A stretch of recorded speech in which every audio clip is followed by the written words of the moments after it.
welcome back to the studio. We're here with the typical crew, Cece and Jeff. Ooh. When I say typical, I mean... I'm so honored. These are my favorites. But I also got one of my, kind of new to us just in this year, but the year's almost over now. One of our nutrition coaches here at Red Dot Fitness, Stephan Brenna. Stephan, welcome to the Iron Sights Podcast Studio.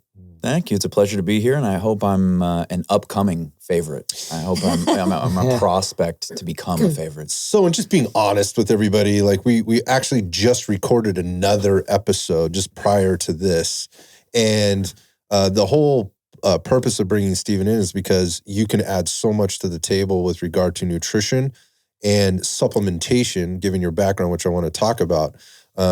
Like professional background, not just as a nutrition coach helping people to eat better, but all of the things that go into health and wellness. But you have an interesting and diverse. It's different than our backgrounds in health and fitness in general. So like, and what I mean by that is you have an endurance background, you have a baseball background, and with all the things that we talk about on here, that's an interesting combo. And I think for the audience, particularly as we talk about like cardiovascular fitness, endurance, muscular endurance, and cardiovascular endurance training, and how those things tie into the nutrition and the supplementation piece. I have some things to add to that, but maybe just kind of catch us up. Like, who are you, dude? Where'd you come from? You know, like give us your background so the people listening kind of know who you are. Okay. Well, from the Bay Area originally, lived in California my whole life, but just to kind of fast forward a little bit, I mean, I was always active as a kid. This was back in the 90s and early 2000s. See, children played outside. Mm-hmm. I remember. You used to drive down the street and have to be careful and stop occasionally because a basketball will go rolling out onto the street or some kid would ride out in front of you on his bike. Yeah. I don't think we have kids anymore. I don't think they exist. You have to watch out for them walking with their head down on their phone. Well, adults too, though. Yeah, exactly. Yeah, you have to dodge them, the screen zombies. But yeah, grew up, playing all the pick up basketball, pick up football, marauding around on bikes, with 8 of my friends, screwing around.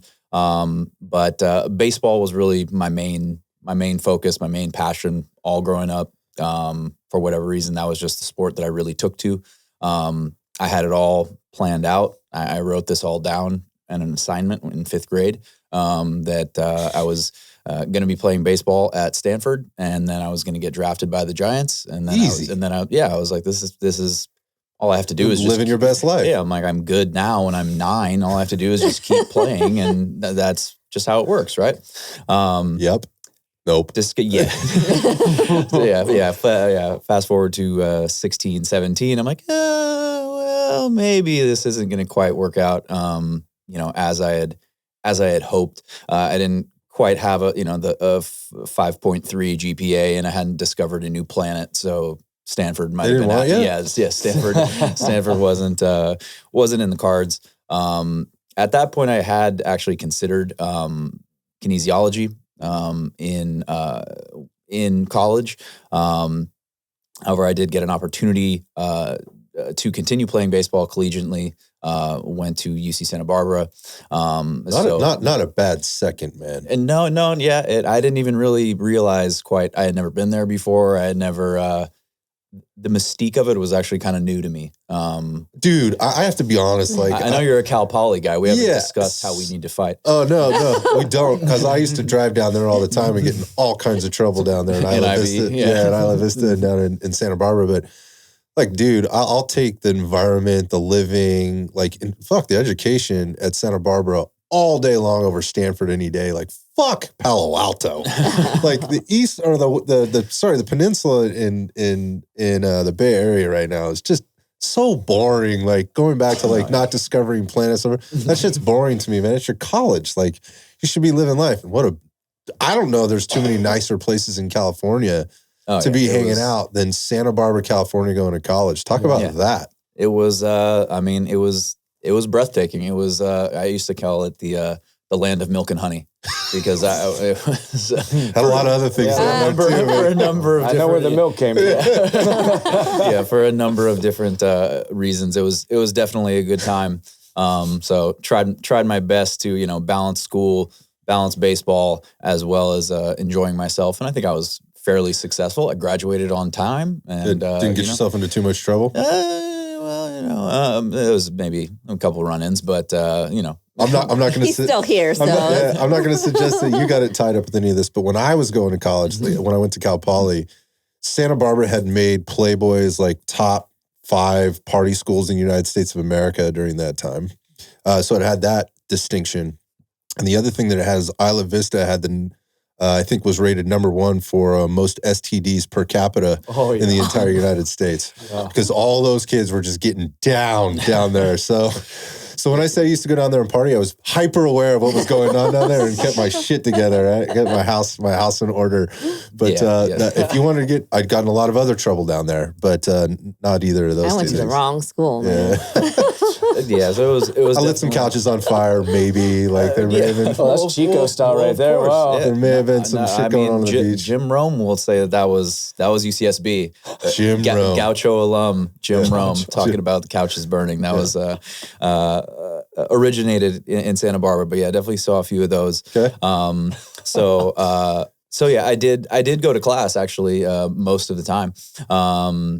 I actually majored in film and media studies because I had an eye on the entertainment industry in some form. Potentially, sports broadcasting was actually something that I had kind of rolled around in my brain that might be cool. A cool way to stay engaged. I wanted to stay engaged in sports in some shape or form. But I was also still, very interested in the human body and in athletics as well. So I minored in exercise and sports science. So that's when I was taking anatomy, nutrition classes, biology, that I actually found just as interesting as my major courses. But, the degree is $100,000. So I wanted to at least pursue my major. Moved to LA, lived there for about 5 years, was kind of exploring different areas of the entertainment industry, and I kind of just decided that it just wasn't my tribe, wasn't really my people, and a lot of the what you hear about the entertainment industry and it being shady and people being it's all fake. fucking true. It's 100% true. You got to wear knee pads, right? Down there long enough. One way or another. Some deals with the devil are made for the sake of fame, and that really didn't mean much to me. So I kind of came to the conclusion that health, fitness, wellness was more so what I always naturally gravitated to. So I kind of made a foray into that. Made a little bit of a transition. Started working at this spot that was half supplement store, half juice bar, and I was like a juice bar barista. I spent some time as a bartender, and transitioned over to a more healthy bartender. Absolutely. So I had I've been making drinks for a long time. From shots of booze to shots of wheatgrass. That kind of stuff. Exactly. Yeah. Making smoothies, all that kind of stuff. Squeezing juice. But that was my start. From there, moved into the retail supplement industry. And that was where I stayed for about 5 years. Basically slanging pills and powders. Yep. But over time, I started to see that the pills and powders alone were not the key, not the answer by themselves. Supplements are exactly that, supplemental. They supplement your diet. They supplement your exercise. I had a lot of people coming in looking for the magic bullet, coming in looking for the magic fat burner, coming in. I mean, if protein powder actually did what people think it does, I mean, I would have an island by now. Yeah, I was like, people get this idea. I mean, and I did as well when I was, 14, 15, start taking protein powder. You're going to be jacked. I'm going to get huge. Yeah. You have women coming in, well, I don't know if I should take protein. I don't want to get too big. I don't, if it worked that way, if it just magically put muscle on you, wouldn't that be nice? I've been trying for years. Yeah, how much money's been dropped in the name of false promises. But yeah, so I started to try to trend more in the direction of advising on health and nutrition generally within that environment as much as I could. A lot of times people would come in and be like, yeah, diet, sleep, which one of these pills will fix me? Oh, people listening Those are all my right now. friends. People listening right now are those same people, man. So they can relate. Yeah. So can I. Yeah. Yeah. I mean, yeah, you know, you put hope in a product that it's going to be a shortcut. We live in a shortcut society. Our medical industry, and it is an industry. They, I think they promote that come in with a symptom. Here's a pill. This will fix it. Okay, bye. Come into the supplement store. Here's a pill. Here's a powder. This will fix it. Okay, bye. That's where the conversation ends. So it makes sense that they would just go to the store, and go like, my doctor's giving me all these things. I see all these things on the shelf. Let's do this. Like, I'll just take more. Yeah, More is better. service to us. Yeah. Let me just have a cabinet full of bottles, and that'll solve your problem. Yeah, that'll solve the problem. So, pardon me. Over time, that began to kind of frustrate me a little bit, in that I could only help people to a certain degree, to a certain extent. Oh, and it's all transactional. Yeah, right? You're yeah. spending 10 minutes max with somebody. Exactly. And I couldn't be, even if it was someone who came in month after month after month to re-up, I still don't really know what's going on in their life. I don't really know how they're eating, how they're sleeping, how they're training, what stressors are existing in their life. So it was maybe about 2019 that I decided that I wanted to move in the direction of being a nutrition coach, so I could work with people on a much more in-depth basis, and really,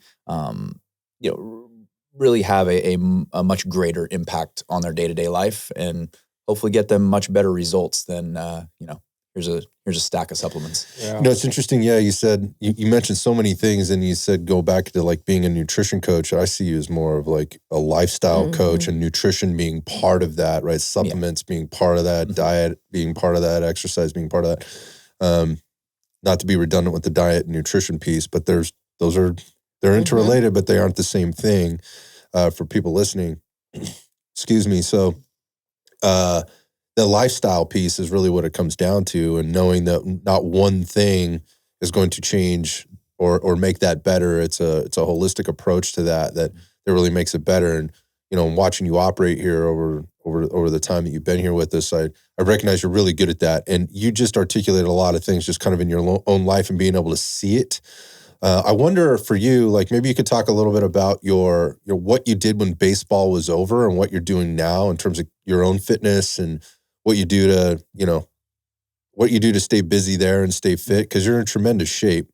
I'm from an athletic perspective, and maybe you could just talk to people kind of about what life looks like outside of the coaching business. Yeah, absolutely. So when my college eligibility was coming to an end, the pros weren't coming calling. So I kind of, They mean the Giants weren't done. Sabian wasn't there. When taking you out for drinks. Yeah, when you're a 6'1" right-hander throwing 87 miles an hour. Yeah, they're looking for a big moose that throws 97. I was a pitcher, if I just alluded to it. So yeah, didn't quite have the physical tools to make it all the way. Thanks, mom and dad.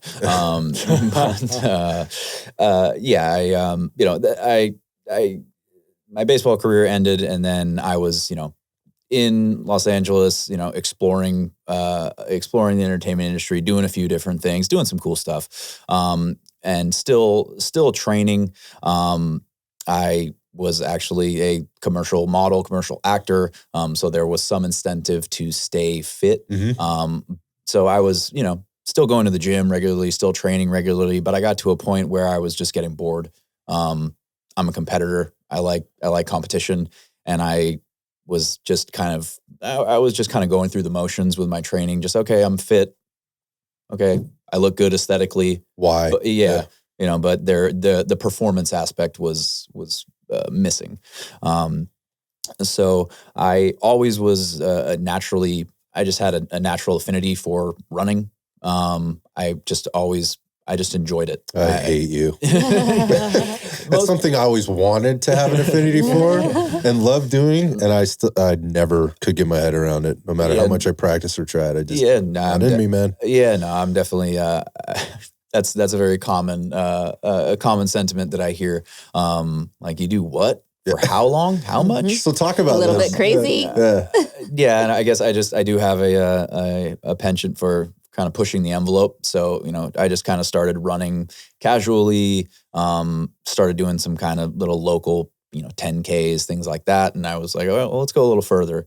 Let's go a little further. Half marathon. Well, let's go a little further. And going way back to jump to a memory, I remember reading about a guy named Dean Karnazes in ESPN, the magazine. Dude, when I was like savage. 13, 14 years old. Dude's a savage. This was also when there was magazines. And yeah, just reading about this guy that would do 100-mile races or 200-mile relay races, and he would do them by himself. Savage. And just reading about him eating, smashing an entire pizza while running. It was just like falling asleep while running, waking up in a ditch. I remember all these stories. I read all of those articles. That dude was wild. Yeah, he did 50 states in 50 days, marathon in 50 states in 50 days. 50 marathons in a row. A row. Yeah. Crazy. Yeah. In different states. I mean, that's actually been topped by the Iron Cowboy who did 50 Ironmans in 50 states. He almost killed himself doing it. Yeah. That's an incredible story. There's controversy. There's controversy around that one too, because some of it got done on a stationary bike. Yeah. Remember this documentary? I kind of do remember. And people are like, no, it doesn't count, man. No, there's no points for that. It's almost like the longest plank hold, like it didn't count. Like it was, there was weather issues. And like, I think there was like a hurricane. I could be wrong about this. I just know that it had to do with, I think, a stationary bike and a treadmill. And people were like, because he got stuck, like he just couldn't do it. Like it was, I think it was weather. Like a hurricane or some shit like that, or a tornado. It's like, well, I'm still doing this anyway. Sorry. Yeah, I mean, if you're somebody who's trying to diminish that accomplishment, you probably shut the fuck up. You need something. Anyways, you need something better to do. Yeah. But yeah, I was sort of inspired by Dean Karnazes going all the way back to like middle school age. So I decided to kind of foray into ultra running, or give ultra running a try. So ultras are anything longer than a marathon. Yeah, they're pretty much fucking insane. Like insane. And they're not like, this is not something you're like doing on like flat ground and on the road, like of, the streets of San Jose, California. I mean, first off, they would have to shut down the entire town in order to have this happen because it would go so damn long. Talk about where the events are and what they look like. Yeah, it's trail running. So you're dealing with uneven terrain. You're dealing with elevation changes. I mean, these are more remote areas. You might deal with a little more like extreme weather. So yeah, it's definitely it's different than road running or road marathons. It's more of a speed game. Trail ultras are really more of a pure endurance. It's a game of attrition, man. Like, it becomes competitive hiking. Because I've seen the one in Hawaii, and I mean that terrain just looks insane. So I know you just recently competed. I mean, there were several events. You were kind of tuning up for this final event. Can you talk about this final event you just did? And a few weeks ago, I completed the Golden Gate Trail Classic. So Spartan has a trail division or trail events that they put on. Not nearly as popular as the OCR races that are their big cash cow, but it is sponsored by Spartan. So this was a 100K. 100K for those of you who struggle with the metric system, as I do. I mean, it comes out to roughly 62 miles. Fucking insane, dude. With ultras, just the nature of just the nature of plotting these courses, it doesn't always come out exactly. So they made it fun for us, and it was more like 65 miles. I mean, at that point, what's a few more miles? I mean, really. We're really splitting hairs here. Right? Yeah. At that point, I'd be so fucking pissed off, man. I would be so mad. You're almost there. I remember. So when I first started, I was a few years into this business, and I was managing this club down in the Central Coast, and it was a holiday weekend, and we put together a 5K. I'm like, I'll help do this. Let's put together this 5K and 10K, right? Race, not a race. It was like a event. Yeah, just an event, right? For the members and then the members of the community. Somebody came, I think it's the second place guy I came across along the 10K. He's like, you motherfucker, that was like 11 and a half miles or something like that. I don't know. I went out in the car, or I went on my bike and I had mapped it or whatever. Like, this is before like GPS is really good. And I just used the bike computer in order to do it. He was so mad. He was so mad at me. I was like, here's an extra t-shirt or whatever. Exactly. Yeah, here's a cupcake. Yeah. It's fucking 64. So you said 65. Yeah, 64, 65, somewhere in there. That's a different game, man. I mean, talk about the mentality you have to have going into that. I mean, there's always this fitness, right? And talk a little bit about the training, because I think that leads into the conversation for today about adaptogens and where they can be helpful in this type of training. But maybe talk about how you prepare for something like this, and how you manage yourself through one of these races.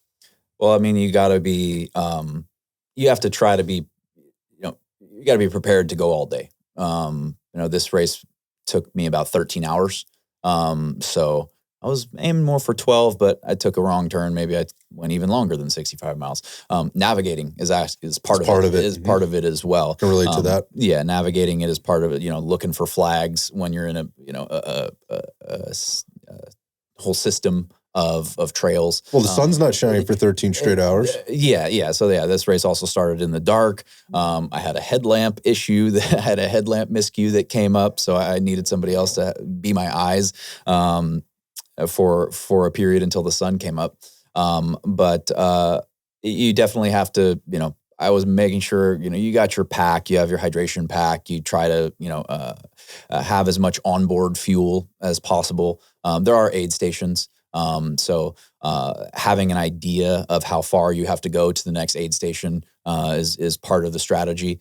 It has to be. Yeah. You can't go and not eat. We talked about that on the show before, and we'll come back to this. But if you fuck that up, you're going to be out there a lot longer than 13 hours. Yeah. Bonking in the middle of nowhere is definitely not what you want to do. And for those who are not familiar, bonking is basically you run out of gas. Your human gas tank runs dry, and there's no filling it back up. Yeah, if you've seen videos of people shaking and almost like convulsing and collapsing at the end of marathons, that's bonking. You're shutting down. Yeah, you're days away. You're days away from refilling that gas tank. So that's not something you do in a couple of hours. That will take days in order for you, maybe even longer for some people, depending on how deep they went into the pain cave there in the depletion cave there to come back. The thing to also think about there is like the preparation that comes into being ready with that nutrition, like hydration, to be able to get out there and do this, because that all has to be pre-planned. That takes days before. You're already prepping days before in order to be ready for. So there's this nutrition component. I'm making a point about this because we're going to bring this back here in a minute. But all right, so there's hydration, there's fueling. We talked about some gear, like in the headlamp thing. That's kind of fucked. Navigation, making a wrong turn. That's an easy way to have a really bad day out there beyond the 64 point whatever miles that you're already running, which sounds terrible, as I've already stated. Where's your mindset have to be? It goes to a lot of different places. I think over the training miles, you start to develop a resilience, just a mental resilience, and a patience. I think that is probably doesn't get talked about enough. It actually requires patience, and not getting too far ahead of yourself. You're almost meditating while running. Mm-hmm. Yeah. You're telling all these alarms and bells to shut the fuck up. Yeah. I need to keep going. Yeah. And there's definitely, some wrestling, mental wrestling with yourself that goes on when you are like, this is fucking starting to hurt a lot. I can relate. And why am I here? What did I do? Do you have a mantra? Yeah. 1 foot in front of the other. Really, that's one. That's probably the number one. is, it sounds dramatic and cheesy, but when you're, 50 miles in and both your knees feel like they're going to pop from all of the downhill decel, just uneven terrain. It's like, well, I can take another step. Well, I can take another step. I can take another step. So easy to just quit if you're not of sound mind and you're just mentally, emotionally weak. So easy to say, fuck it, I'm done, and pull the ripcord. Yeah, but that death before DNF. Okay, sure. So it's a mindset. It's coming back to the mindset piece. I mean, there's mantras, and those are about those aren't worth much if you're not in the right mindset. The mantra helps support your mindset, right? Which is death before do not finish. I'm not going to quit. That is not even a fucking option. So maybe I have to walk a little bit here or hike up this hill, but I'm not going to stop, right? Yeah. That's unless they make me stop. So there's a mental and emotional resilience as well as physical, obviously resilience to the challenge that you're faced with. I love that. All right, so you get through this race. I remember talking to you the next day. I think it was 2 days later, actually. That race happened on a Sunday or Saturday into a Sunday, and I saw you on a Tuesday. And you looked physically tired. Like that would make sense, but at the same time, there's life that's going on around you. You're not a paid, sponsored, ultra athlete, so ultra marathon athlete or ultra running, athlete. So you got to go back to work. You got to go back to life. You got to go back to those things. Here's the point I wanted to make there, and then as I saw you look physically tired, and you had already planned like, well, I'm taking downtime now. Like now it's my recovery period because you don't just jump right back on the horse and do that again, or jump right back in your running program. That would not be smart. But you were together. You were with it. You weren't wrecked. Like you looked tired to me. Like, and that's I think natural to expect. But you weren't debilitated. You're moving around just fine. Like I would not be after that many miles on my body now. Like I wouldn't be able to walk. I'd be like, I'm calling out. Catch me at home. Wheelchair. Carry me. Yeah. Catch me at home. I'm in I'll be at the table or the desk, working from home today. But you're not that type of dude. You're not that type of dude at all. And again, that's what I saw from you. And then the thing that really struck me as I talked, so what's next? You'd already told me, it's like, well, here's my plan now. So now I'm moving out of this endurance phase and I peaked. We have downtime till the season starts again, to where I'll jump into some tune-up runs to kind of build over time. This is the time now I can put in more time with the strength training aspect, which I'm sorely missing at this point because there's not a lot of time to do a lot of that. Yeah. When you're putting in the kind of mileage you need to, put in to be physically prepared, for that kind of a race. It was very organized. And we talk a lot about nutrition. This is why I wanted you to bring up the nutrition piece, because, in compare and contrast, when we look at nutrition in the fitness business, it's almost always 98 or 99% of the time, it's always around fat loss. It's always around weight loss, right? Specifically, the next, if you dialed it down or titrated it down a little further, it's going to be aesthetics, right? Everybody wants to look better, but weight loss is a major thing for a lot of reasons. Quite frankly, that type of nutrition programming is so easy. It is so easy to program that kind of nutrition. Mm-hmm. Executing it is an entirely different thing. Knowing where to start with it is an entirely different thing. But once you get some basics, and we're talking about total calories, we're talking about total protein, we're talking about percentage of certain macronutrients and micronutrients or whatever, it's not hard to do, right? If you want to lose fat, it really isn't. Executing the plan is where the real challenges come in, right? When you're looking at lifestyle and mindsets and the roadblocks we put in front of ourselves. But when you start getting into these endurance events, like you just explained, the knowledge that you have to have, the experience that you have to have, and the thought process you have to have in order to be able to program nutritionally for those types of things, fucking blows away anything you may have to do in the bodybuilding world in my mind. And I've done both. So that's my opinion based on my own experience as an athlete, but also as a coach. There are so many things to take into account. And, so coming back to the nutrition piece in one of these events, how many calories are you trying to put down over your 13-hour run?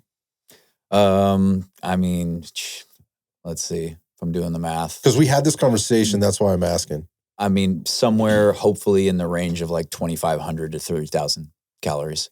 And I'm still going to be in a deficit. Way in the hole. Yeah, I'm definitely going to be in a deficit. Probably, I didn't have, any calorie counter on me, but probably 4,000, 5,000 calories burned at least. Oh, easy, yeah. So yeah, I was, probably put down about 2,500 to 3,000 calories during the event. And then in the ramp up the few days before, trying to hit, at least 3,000, 3,500. Be way in a surplus.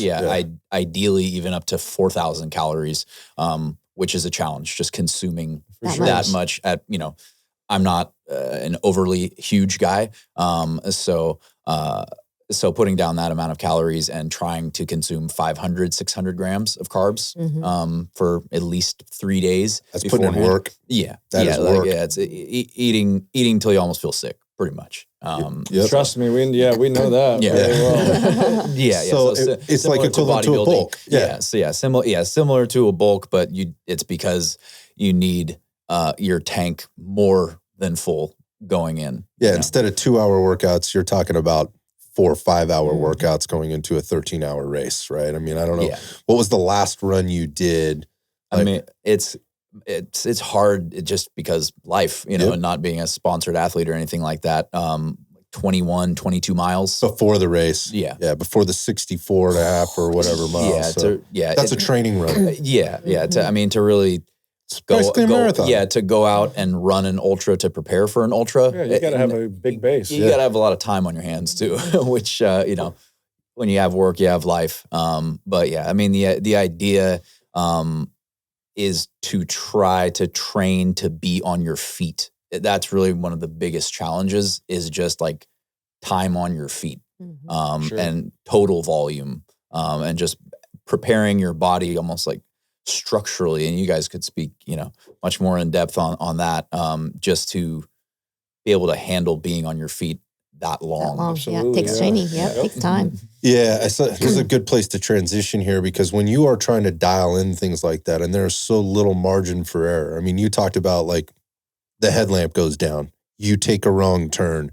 Like those are major events that happen out there. Those end up being major things for the person that's out there for the 4-mile hike or jog. Not a big fucking deal, But when you're out there for 13 hours, right, and 64 miles, you're out there by yourself, and you've been like planning, like I need to make it to this hydration and nutrition station by this time, so that I can make it for the next 15 miles or whatever it is. I mean, these little things make a huge difference. So in the training, in the nutrition, in the planning, and then in the execution of all of these things, the little things can make a really big difference. And so when we get into the talk about how can you make sure that you are getting as much leverage out of the little things that you do, one of the things we talk about is supplementation, right? And how critical it is. So I'm going to go back to like bodybuilding versus endurance athletes. And I would say that the supplementation that's being used on either side of those things is probably pretty equal with regard to the volume of supplements that get used. They get used for different things, similar but different. But there's as much supplementation going on in the endurance athlete side of things as there is on the bodybuilding side of things. Most people just don't know. Because unless you've competed in that world and at that level, like a 5K really isn't that big of an endurance event. So we're not even really talking. It's an investment, a monetary investment when you're doing these types of things. God. I had stuff on replenishment when I was doing the adventure racing and the triathlons. On a regular basis, like the shit was on replenishment constantly, and there's just shaker bottles everywhere, right? Your bags just got gel packs and on the go food. Like you don't have time to sit and eat out of a Tupperware or whatever else. You don't have that. You wouldn't make it. No, you wouldn't make it either. It would your gut would shut down and whatever else. So there's all kinds of things you have to know. And again, coming back, like every one of those things makes a big difference. Like if I put too much protein in my gut on this 13-mile run, right? Or mile 13, I'm not making it to mile 16, right? If I don't give myself enough carbohydrate, or I don't have it the balance right at mile 25, no way I'm fucking making mile 26. And making sure that you're staying on top of your hydration for that matter as well. All of those things. Forcing it down sometimes when you don't want to. That's probably the easiest one to lose track of. Get fucked with, how how hydrated I am. Absolutely. You can't, it's hard, your sweat rate is hard to measure. It could be dictated by weather, humidity, heat, temperature, all those things. I'm just kind of, again, beating this up a little bit as we get into the next thing, which is we talk about certain types of supplements. We can categorize them in different ways, and we've done that on the show. But one of the ones we haven't talked about, which I wanted to talk with Stephan about today, is adaptogens. And these are things that have kind of made their way into the market, say, in the last 5 or so years, particularly in like the last 3-4 years, they've gotten really popular. People are way more aware of these things as they exist out there. So, and adaptogens, as they relate to, if we go back to our compass, which is always like, what are our goals here, right? And who can benefit by, what are your goals? What can I benefit by? When it comes to supplementation? So, am I training for a performance goal? Much like obviously you've already gone deep into. Is this a longevity goal? Am I just trying to be more healthy, live more vibrantly, or am I training for aesthetics specifically? Or have I got a combination of all of those things going on? And the adaptogen piece for the endurance athlete, super important. For the bodybuilding athlete or the aesthetics athlete can be super important as well. But there's this whole other area or zone of health and wellness or longevity that they also contribute to. So let's talk about adaptogens, man, and then we can kind of maybe circle back on how you've implemented those in your own training and programming. Okay. Adaptogens, the key is in the name. Adaptogens help you adapt. Adaptogens are all about promoting resilience to stress. So I actually pulled up the Botanical Institute has primary criteria for what defines an adaptogen, which I didn't know there was set criteria, but apparently there are. Number 1, produce a non-specific defense response to stress. Number 2, normalizing influence on the body. Or they have a normalizing influence on the body. Normalizing meaning like returning balance. To homeosis? Yeah. Homeostasis. Promoting balance, basically. They're non-toxic. That's probably important too. And they re-regulate endocrine, nervous system, immune system, digestive, and cardiovascular function. So that's interesting. Re-regulate. That's not a term I've heard used before. Like down-regulate, up-regulate is usually what you hear. I wonder what we mean by re-regulate. As if you have become dysregulated due to stressors that might be physical, that might be emotional, whatever is going on. And so again, they can help either way. Yeah, they can maybe up or down regulate. So that's some of the science that's gone on is you don't know, right? And sometimes it can go the other way, right? So, it can down regulate. Well, ashwagandha, right? Mm-hmm. So kind of does both. Yeah, when we were talking about ashwagandha, yeah. So which is an adaptogen. So yeah, you can go up or down. They can help you either way, but they could maybe potentially hurt you either way, depending on what your level of health is or isn't, and some of the other things when we get back to like our eat squared plus E analogy and making sure we're getting all the right things. These things are probably not going to help you that much if you don't have your house in order, right? But for a guy like you who you're not making it 64 miles if your house isn't in order. So let's assume you've got your shit together, right? So these things become a little bit more important. Okay, so you've given us sort of these 5 bullets on how to define them or what qualifies. What else do we need to know about them up front? Primarily herbal-based, and a lot of these have been in use in Ayurveda and traditional Chinese medicine. Long time. Centuries. Our ancestors got quite a few things right. And I think we're now rediscovering just how right they were. Well, you need a study with contemporary confirm, right? Modern science. You need a study to confirm. So there are. So there's modern research is proving that these herbal remedies are actually effective, and now we know why. Based on modern standards, whatever those are, which the goalposts continually get moved on that, but. I love what you said there. Like, our ancestors seem to have been pretty sharp all along. Like, we've been second guessing their shit and trying to kind of back end it all. And look where it got us. Yeah, the reality of it is we're sicker and fatter than we've ever been in the world. So, all right, I digress. All right. So one of the other things I found like interesting with them is that with like an adaptogen as compared to a nootropic, which is, so we've talked about nootropics on here. This is the other podcast that we did with you. We talked about nootropics and that being that which preserves or increases brain functions. Let's call it cognition, right? So there's a lot of studies. There's a lot of good research out there that shows the benefits of the nootropics and how they help basically increase the longevity of brain function, and even in some cases can repair or, kind of come in and prevent the decay or the decline of that function. Whereas adaptogens are helping you to adapt to the stresses that that are impacting you, whether those be environmental, physical, like internal, external type stresses. And they can actually help boost the effects of some stimulants. So like if you're using caffeine as an example, which is one of the most widely studied supplements, if you will, or substances next to creatine, I think in the performance world, those two are the most studied ever, that some of these adaptogens can actually help boost the positive effects of these things. So that's another thing that's kind of out there, but we don't really know why. So that's the backside of it, is going back to the modern studies and science and all that stuff. Like, while we see this happening, we're not really, when I say we, the collective we, the researchers aren't really sure why this is happening. So just a couple of interesting things about adaptogens. So basically, they're helping you adapt and overcome or deal with stress. More or less. Right. More or less. Helping, I think resilience is the the word that comes to mind most often. Resilience, adaptation to stress. Gotcha. So let's talk about them. So we got to, I know you have a couple of favorites, ones that stick out there that are, some are more popular than others.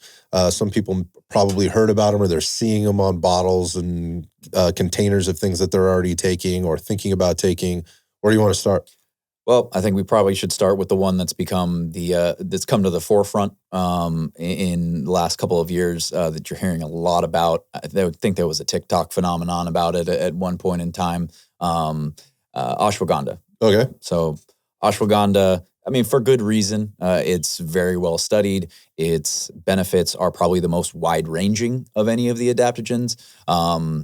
I believe there is some traditional saying that is the king of the adaptogens. Yep. I've heard that too. Ashwagandha actually does mean in Sanskrit smell of the horse because ashwagandha stinks. So now you guys know a little bit of Sanskrit. But yeah, primarily, ashwagandha can do a few different things. Jeff, you mentioned both upregulating and downregulating. It can be somewhat stimulating as well as helping reduce anxiety, helping with sleep. So it's a little bit of a Swiss Army knife. I know when I first started taking ashwagandha, lower dose, and then I started to ramp the dose up a little bit, I did experience a stimulating effect to it. But then there's also been periods where I've taken it in the evening to help with sleep. So ashwagandha can be a little bit of a Swiss Army knife. Also knowing the dose. It is dose dependent. Higher the dose, especially if you are new to it, could have a stimulating effect that becomes uncomfortable. Right. So yeah, there's a build up to it, and kind of unlike the nootropics where we don't really have to worry about that so much. The adaptogens, we need to be a little bit more cognizant of this. There doesn't necessarily need to be. There should be over time. There should be this increasing benefit with nootropics, maybe with higher doses or just with continued use. With the adaptogens, you can very quickly go way over your limit, kind of really fast. So it's like you kind of want to just dose it up and just kind of understand what the impact is on you based on your own situation. I think that's probably safe practice with anything, but particularly with these. Going back to stimulating versus relieving impacts.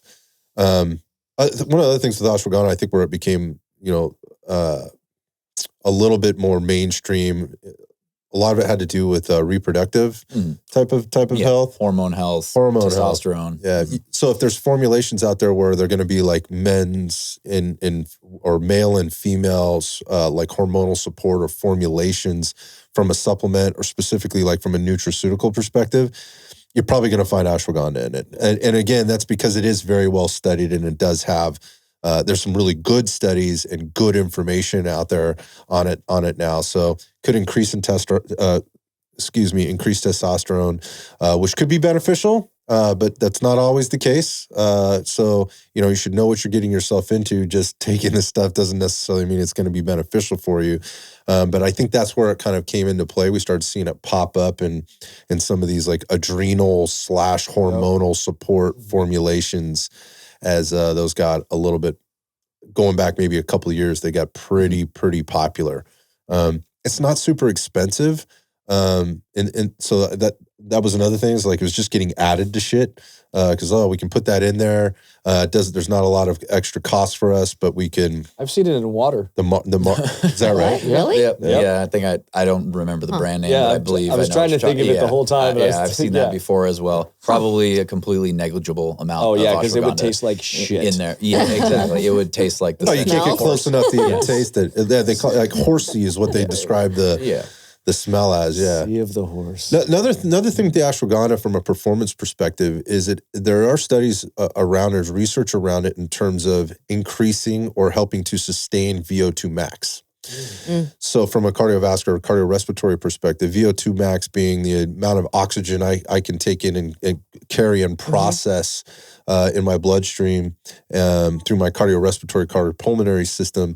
Obviously, the more oxygen carrying capacity I have, and I don't know, tangent, Stephen, have you ever done a VO2 max test, like a maximally graded test, like on a treadmill or a I have not. I would like to. And I love that he just said that. Yeah. Because you are a badass runner and other people are like, I know my VO2 max can't run shit. That's why I asked. I tell you, one of the things that fucked me up the worst was actually doing that. I've had 3 of those maximally graded treadmill tests in my life to understand what my VO2 max is. And this was at a time where I was strapped to devices. Everything that I did was based on data, and just fucked it up for me. Like I probably could have performed so much better had I not paid a whole lot of attention to it. I think it's a marker, right? There's so many other things you need to be measuring there. But going back to this, a lot of people have heard about VO2 max and how it relates to cardiorespiratory fitness also, and muscular endurance. And cardiovascular endurance. It is an important aspect. And ashwagandha has been shown in plenty of research studies to actually improve VO2 max. And again, going back, at the same time, improving sleep quality. And there's this reduction of the effects of cortisol on the system at the same time. So there's so many things that it's purported to do. There's been a lot of things that's been studied that look pretty good. Like this is probably what it does. And that's, I think, why it got so popular. And it's something that everybody, generally speaking, could benefit by, no matter where they fall in that triangle of awareness. Again, whether it's longevity, performance, or aesthetics. Yep. So I really like, I like ashwagandha in a lot of ways, but I also think people try to lean on it as like, oh, well, you got low T. Cool. Then take this ashwagandha supplement. No, dude, how many calories are you eating? Are you getting in? Are you sleeping? Are you sleeping? Managing your stress? How often are you exercising? Maybe you're exercising too much. Yeah, all of those kinds of things. Exactly. So macro and micronutrients, all that stuff, but cool supplement or cool plant-based, naturally occurring, inexpensive adaptogen. See it kind of everywhere. Yeah, I mean, just to bring it back, because you had mentioned adrenal support, and you had also mentioned the kind of synergistic effect of caffeine and the adaptogens. Typically, when I would be recommending adrenal support products to people, it was usually the stim head who's been taking way too much pre-workout, who's been consuming way too much caffeine, and it's really, really taxing their nervous system. And that's where the adaptogens, which typically adrenal formulas, are just a bunch of adaptogens. They include the adaptogen that we're going to talk about next as well, to help re-regulate their nervous system that has gotten way too amped up and taxed from 700 milligrams of caffeine a day. If people listen to the show, they've already heard us go sort of ad nauseum about that as it comes to, regulating your stress mechanisms and, down regulating things, doing the things you need to do, make sure you're not overstimulating other things that are going to contribute negatively to that chronic cortisol, pushing that cortisol button. And great point there, just in terms of who else might be able to benefit by these adaptogens. It doesn't do you a lot of fucking good though if, and I've said this before, stuffing your face full of pre-workout and then expecting to balance it out, or stim pre-workout that, and then trying to balance it out with this adaptogen product. The crazier part is like, you're seeing like these formulations of stim pre-workout with adaptogens inside and nootropics. Like, well, we're doing like the holy grail of supplements. Like, this doesn't make a lot of sense. This More is better. Yeah, this doesn't make a lot of sense. Yeah, so buyer beware on that. Stuff shit. has many buzz products or buzz ingredients, and people are just looking at ingredient panels like, that ingredient is good and this one is also good, and they're all here in one good panel all together. Never mind the dosages, never mind like what are you being dosed, like what these words are all good, counteracting one another. Proprietary blend. But it has good words in it. I don't know how much of the good word is in there, but it's there. So ashwagandha is like a lot of times at the top of the list. So and again, like I'll see it on energy drinks. I'll see it on like stimulant drinks, but also non-stim drinks. It's a popular one. So it looks funny. It looks like a funny word, but I don't think people should be afraid of it. So you mentioned there was another one in there that is usually in combination. What's that one? That would be Rhodiola rosea. Okay, let's talk about that one. So Rhodiola is actually, I think it's unsung in comparison to ashwagandha as far as the benefits. Cognitive function is really the big one, and I think cognitive function in response to stress. So that mental resilience is kind of what stands out as far as rhodiola, as well as increasing feelings of well-being, that perceived sense of well-being, and it's even been talked about to improve mild depression symptoms. So rhodiola is a lot of up here, up in the brain. So maybe this is a good time. So if you listen to our nootropics episode and you're going, wait, that sounds the same. Like rhodiola sounds the same. Why is this an adaptogen and not a nootropic? Can you talk about that? Well, I mean, that's actually a pretty valid question. I think some of the mechanisms of adaptogens are a little more cloudy than some of the nootropics. But I think it comes back to helping your body get back to balance, get back to homeostasis in response to stress, and being more resilient and being able to handle more stress. Yeah, I think it's a really good way to define it. So for people that are confused, because again, there's a little bit of a gray area there and how they cross over. Overlap.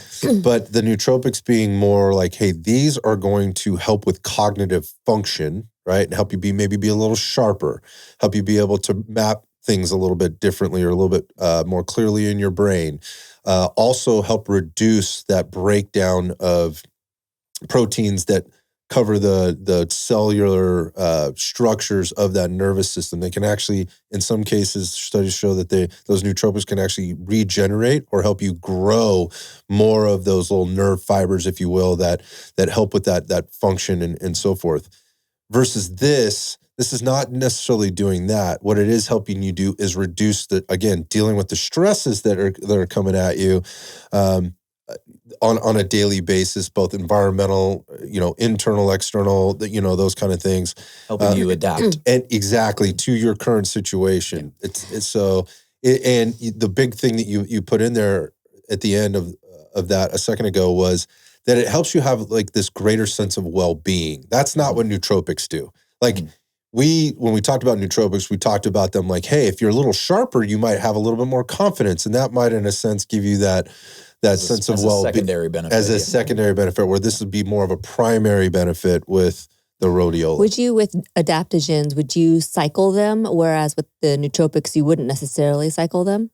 I would say the adaptogens, most of them can be taken on a daily basis. I know there are some that I take every day and have been taking every day for an extended period of time. Ashwagandha I take every day and have been taking for a long time. Rhodiola at times I have taken on a regular basis. whether it has that sort of, I guess they call it the entourage effect, that it becomes more beneficial the longer you take it. Not 100% sure, but I cycling them, no, not necessarily. I wasn't sure just because we were talking about homeostasis and finding balance. And so if that's one of those things where with the adaptogens, you would, take them on and then you would be on them for a certain period of time, or if you're doing micronutrient testing and hormone testing and those types of things to see if your hormone levels are being supported to come back up to more of an acceptable level for the individual based on, where they were at. I mean, that's a very wide open question. And I think, this would only be one small component of the greater whole. And to be able to kind of put your finger on, like, is this the thing?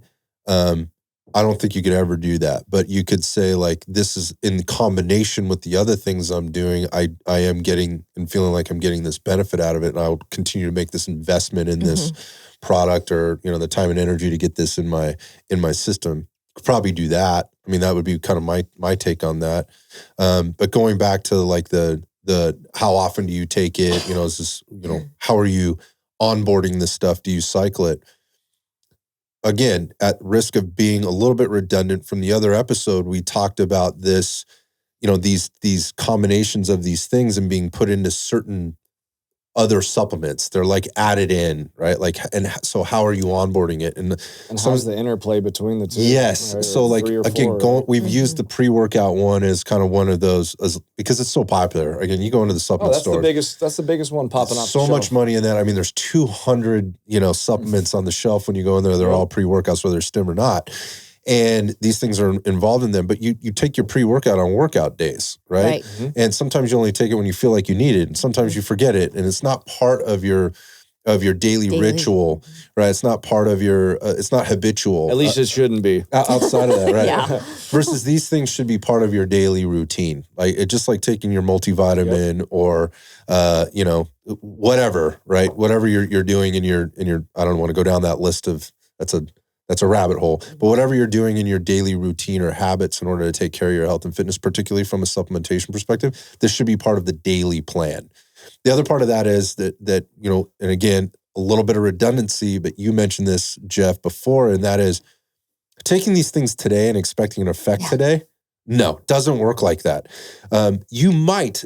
Again, this could be totally placebo, right? This is something you need to do consistently for probably a few weeks in order and take stock, of again, have a start point and then take stock along the way of like, hey, how am I feeling? A biofeedback tracker would be like really important here in this case, where your biofeedback being like, hey, how am I actually feeling? Am I sleeping well? Not what my Whoop tells me, but how do I feel? Like, what's the objective versus subjective feedback here that my body's given me? This could be very helpful to understand how these are helping you. Going back to your point, CC, about, can I put my finger on, is this supplement or is this substance impacting my blood work or my hormone levels, those kind of things in a way that I could really put my finger on. I don't think you could ever credit it to that. It's going to be a combination of things. Just, again, it's going back to your pillars, the eat squared plus C, like those are going to have way more impact than these types of supplements will. But if you've got those things dialed in, or you're really working hard, I mean, dialed in is relative. If you're really working hard and you're looking for a little bit of an aid, these things have, again, lots of good research. Because usually your hormones don't tank because of one aspect in life, right? So it's very hard to quantify. At the same time, stop blaming them for the things that you're feeling. For everything. Yeah, for everything. Everything. Well, yeah, and just one last point on that is in terms of, asking about cycling and taking stock, taking that subjective feedback. How are you feeling? A lot of times I would get people who, if they take, something like ashwagandha or rhodiola that they're not necessarily feel compounds, they take them for a little while. You can do a little bit of a control where you're, okay, now let me stop taking it. Great point. That is usually when I would get people who are like, yeah, I didn't know if it was working, but when I stopped taking it, I noticed a huge difference. All of a sudden I feel like shit. And I was, that's when you can kind of do your own control experiment to see, let me eliminate it and see how I feel, and now get back on it and see the difference. Great point. Yeah, there's something to be said for placebo too. Yeah. You know, when you're taking it, you feel better. When you're not, you don't. Whether it's having any physiological impact or not, it's working, right? And I don't think you can take away from that. Yeah, I mean, at the end of the day, even if you are, subjectively feeling better and it's placebo, well, I guess it was worth the money. So do you have one product where you take all of your nootropics and adaptogens in? I do have one. I do have one where it is a nice combination of both adaptogens and nootropics and liver support. So we get back and digestive support. Gotcha. So we get back to that brain, liver, gut trifecta that we had mentioned. Am I allowed to mention the product? Sure, go ahead. It is a brand that I am a big fan of. It's a Greens product by Inspired Nutraceuticals is the brand. And I've been taking that every day religiously for now probably almost 3 years. And it's spirulina, it's chlorella, it's ashwagandha, lion's mane, ginkgo, digestive enzymes, probiotics, superfood greens, dandelion, milk thistle for liver support. Wow. So it's really, and it's all in it's all in effective doses, which is really the big thing. That's important. Transparent formula, which in greens products, a lot of times you're going to get this laundry list of 400 different ingredients, and it has 0.3 milligrams of blueberry powder in it that is probably not doing anything. So this product in particular, I have always been a fan because it has effective doses of the most key components, and it hits brain, liver, and gut. How's it taste? They have flavors. There are flavors. There are flavors. Sometimes healthy doesn't taste good, CC. But actually, in terms of flavor, the unflavored, it's not that bad. It's got maca in it as well. Maca is another adaptogen that has a lot. Doesn't taste very good. That shit tastes like shit. You know, I actually don't think it tastes that bad. I think it actually enhances the flavor. But yeah, it doesn't taste quite like eating grass like some other greens products. So yeah, there's my pitch for Inspired. But I appreciate that. It is a product that I really truly believe in. Well, you've been taking it for 3 years. I have not been paid. Although I should probably be paid, but I'll send an email after. Yeah. Somebody needs to write a letter. No, I think it's important. I think that's what people want to know. Like, hey, man, you're talking about a lot of stuff. What do I do? Where do I start with that? Again, going back to all the products on the shelf and just being totally overwhelmed by all the things that are there. That in people want convenience. So, I mean, I think it's a good point. So we talk about ashwagandha, rhodiola. Again, you'll see those on labels. There are effective doses. It's not really our place to say what is and what isn't, because that's based on individual. But when you get into some of these more nutraceutical products that are looking to make sure they do supply an effective dose, because that's what they're revolved around, or that's what they're centered around, providing effective doses for either replenishment of your natural levels, and maintaining once you're there. So, again, like vitamin D is an example. Like replenishment isn't 5,000 IUs a day. That's fucking maintenance, right? Replenishment, is going to be 10,000 IUs a day for a period of time. Let's call it 21 days or so, and then maybe start to back it down to the 5,000 a day type of dosage. These supplements are a little bit different because we're not talking about a vitamin here, but the point of that is like there's effective dosages, and you mentioned that. All right, so one of the ones that I'm really curious about all the time, because I've got to be honest, I've always been a little bit confused by it because there's so many different types, is ginseng. Okay. That's one of these adaptogens that's been around. A lot of people have heard about ginseng. We talked about ginkgo biloba before. It was like the fat loss pill. Dude, it's been claimed to have all these different things. It does, it's like the wonder supplement. Most people know about it, from Eastern medicine, and it made its way into the West. And, you can lose fat. You increase testosterone, you improve brain function, it reduces stress, does all these things. But the reality is there's so many different types of this stuff. Like I get a little confused around it. Can we break that down? Yeah, absolutely. And ginseng, there's been a lot of research, a lot of studies done on ginseng, and some of the benefits that you just touched on, there is some evidence that those benefits do exist. As far as different types of ginseng, you hear about American ginseng, or white ginseng. It's basically the plant is harvested sooner versus your Asian ginseng, aka Korean ginseng, aka There's panic Thai, ginseng, aka red ginseng. Yeah. They all kind of fall under the umbrella of quote unquote Asian ginseng, Okay. red ginseng. That is basically the plant is harvested when it is older. I think it's like 6 to 7 years old. So it takes quite a while for the ginseng roots to grow. But that's kind of the main difference between American ginseng and the Asian ginseng is the age of the plant. We don't have patience. Yeah. Going back to your patience talk before. Yeah. In America, we want it now. Like pull that shit out of the ground. Right. Yeah, it's now. been a year. Is there anything- Yeah. By the way, it's the same way we handle our produce here in the United States. Like for those of you, you guys know, maybe you don't know. I used to work. I was in the ag business for a little while, for a short period of time. I did not know that. When I say short period of time, it was a summer, and I was a ag business major for a while before I moved into the nutrition side of things. But what I learned, where our food comes from and how it gets to us, there was kind of the kickoff to me wanting to know more. You didn't want to eat anymore. I don't fucking live there. I didn't want to see how that shit was going down. That was bad. Like you pick tomatoes green, you gas them, you turn them red. Same with apples in a lot of cases.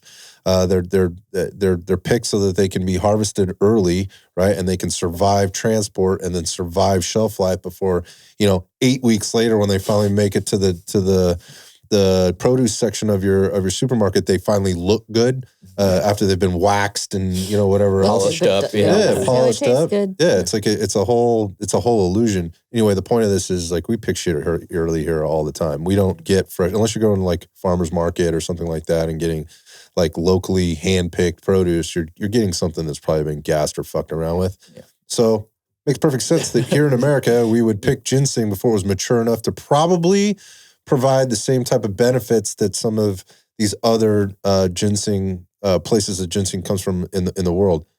Why would I want to take one over the other? Like I'm making an assumption, but why would I take one over the other? Why would I take American ginseng and why would I take Asian ginseng? And do I need to do a combo? What's the deal here?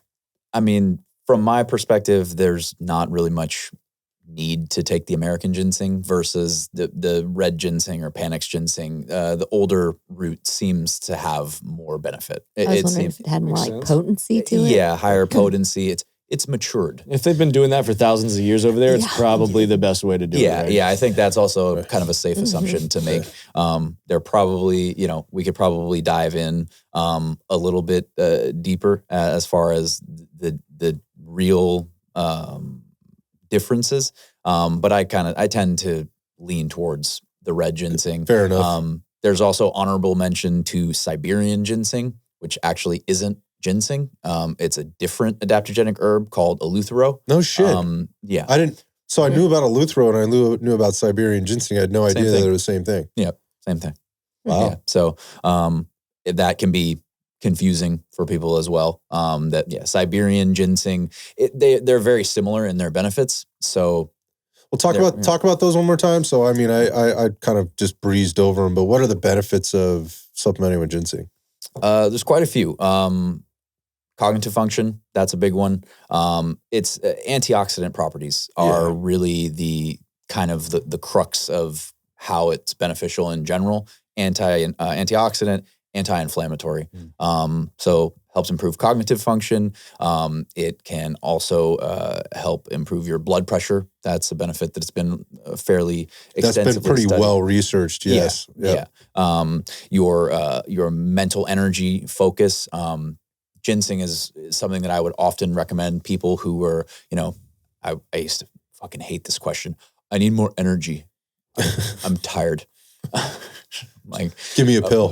yeah. Where's your not tired pill? But I don't want caffeine. God, people are dumb. Do you have Adderall? People are so dumb. Like, it's like, that is God, that's dumb. Yeah, that question used to drive so me crazy. Lazy. It is so lazy. It just driving me crazy listening to you telling me the story about it. Yeah, and I'm just like, like the meme of Ben Affleck smoking a cigarette, and he just looks like he's hating life. Exactly. Yeah, everybody knows that. That would be that.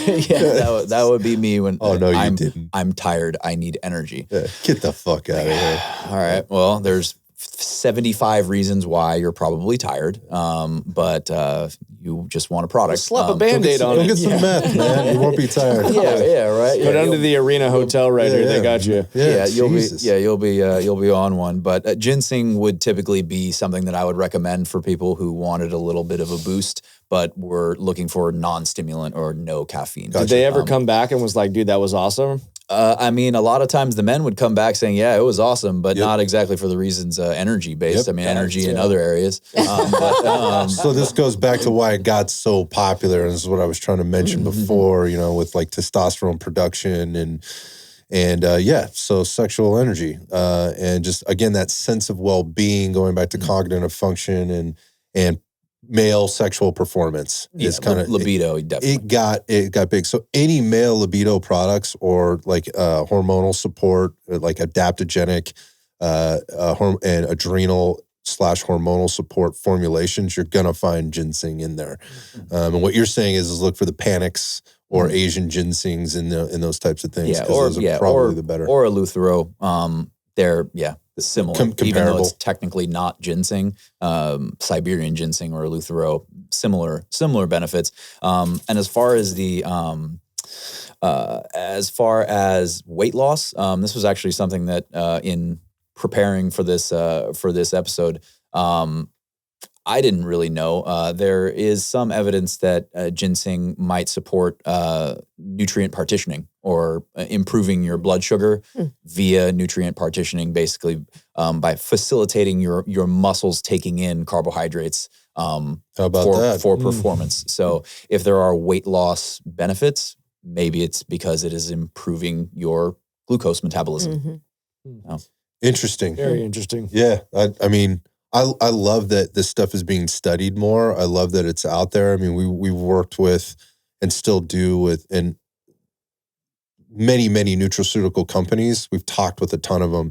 We have some close relationships with a couple of them. And by the way, going back to your experience, Stephen, and you were talking about your story, your origin story, but also your experience in the supplement industry, your connections, you come very highly recommended from these people. Like they know who the nutraceutical reps and people that, are around that have been in the business that are really focused on providing these very specific, very like from a dosage perspective, from a formulation perspective, products that are, they're not doing like the Me Too products, like we're going to do a protein and we're going to do a creatine and we're going to do a stimulant, like pre-workout or whatever. There's like, no, we do these specific products because they do very specific things and we know they're really fucking good. Those are the same people that know you. And they're like, look, if you want to know about this stuff, ask this guy. And that's kind of how we came across you, right? And those are the recommendations that we've been made. So I think it's, again, going back, there's a lot of supplements we could be talking about. And when I asked you, like, hey, man, what do you want to talk about first? When you come into the studio, where do we think we could really help people understand things at a little deeper level without going into the same stuff that everybody talks about all the time? And I just mentioned a bunch of those, and we've done it on the show. The adaptogens were one of those things. There's so much that can be gained from it. Whether you're on the jiu-jitsu mat, you're running ultras, you're a bodybuilder, you're just trying to get, achieve a higher level of health or a better level of health and wellness. You want to be competitive or you don't want to be competitive. Adaptogens are there's enough research out there to know that there are quite a bit of benefit you can gain from them. The things to know, I think, just kind of a recap and bringing it back are, one, we talked about this. If you don't have your house in order, these things are not probably going to help you that much. You just mentioned like how annoyed we get with people coming in looking for the pill or like, give me the exercise that does this. Quick fix. Yeah, you're looking for a quick fix or you're looking for the pill, the magic pill, and that's just annoying. But it's also rooted in very little logic. You've just gone through a ton of information on how to think logically about if I was going to pick something, what would I use, and how would I pick it? And you even mentioned, a specific brand there. I think that's important because I think people want to know what that stuff is. So that's very valuable. If there's anything else about adaptogens that you want people to walk away with today, what would it be? In a nutshell, I think adaptogens just support general well-being. Gotcha. I think that is probably, from all that we've talked about, that might, have gotten some folks' head spinning. And these are just a couple adaptogenic herbs. There are at least a dozen others that are fairly well known. If you want, and they have, a whole variety of benefits. So I would say the primary takeaway would be supporting general well-being and resilience and adaptation. I love that take, because what I get from that is, number one, that doesn't help you run the 64 miles. What it does is it helps you be right in your head, right? Through your training, through your nutrition, through your day-to-day life or whatever, so that you can train, right? And feel good, right? When I mean that feel good, I mean from a mental perspective, like you're up, like you feel you're not depressed. Maybe if you are a little bit, it takes a little bit of the edge off or something like that, right? You're getting out there, you're doing the things you need to do in order to be productive. It's not the difference between you running 64 miles and not running 64 miles, or finishing or not finishing, whatever the case is. It's about a daily practice of having this better, just being a better, human, right? You feel good. And when you feel good, you generally perform better. And that's in business, exercise, sports, whatever, life, and relationships. I mean, being a parent, being a leader, whatever the case is, like there's a good use case for these things in basically all aspects. Adaptogens help you handle it. Yeah, I love it.